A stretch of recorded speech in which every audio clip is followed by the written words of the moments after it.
নামাজ হেফাজত করবা, আর নামাজ যখন পড়বা তোমার হৃদয়ের অবস্থাটা কি হবে শোনো। ওয়াল্লাযীনা হুম ফি সালাতিহিম খাশিউন। খুশু খুজু মানে স্থিরতা, খুশু খুজু মানে কার ভয়।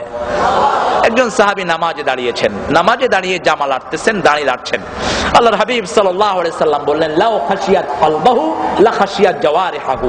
তার হৃদয়ে যদি আল্লাহর ভয় থাকতো তাহলে অঙ্গ প্রত্যঙ্গের মধ্যেও ভয় থাকতো। সুবহানাল্লাহ বলেন।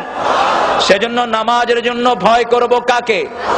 সবখানে ভয় থাকবে কার?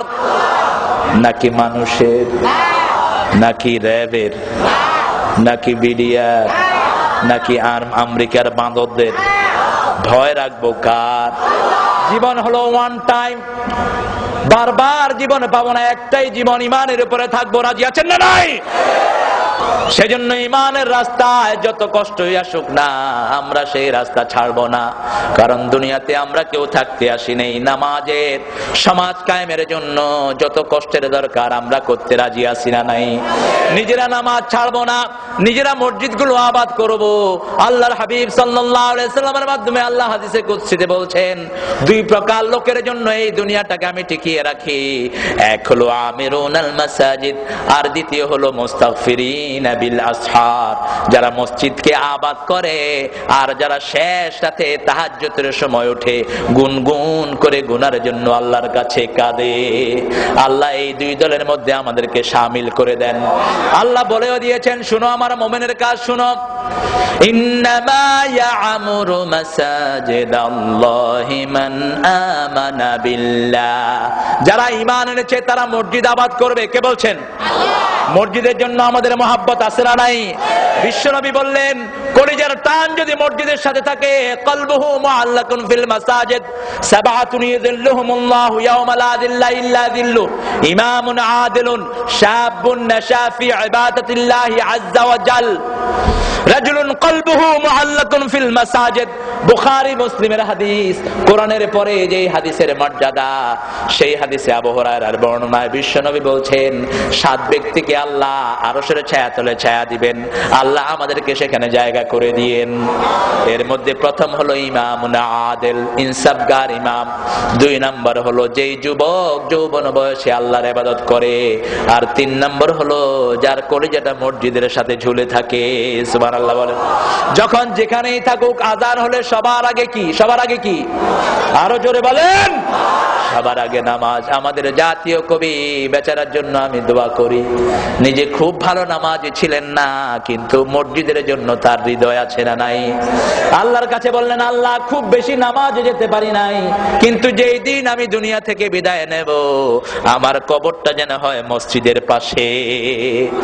মসজিদের পাশে আমার কবর দিও ভাই, যেন গোরে হতেও মুয়াজ্জিনের আযান শুনতে পাই।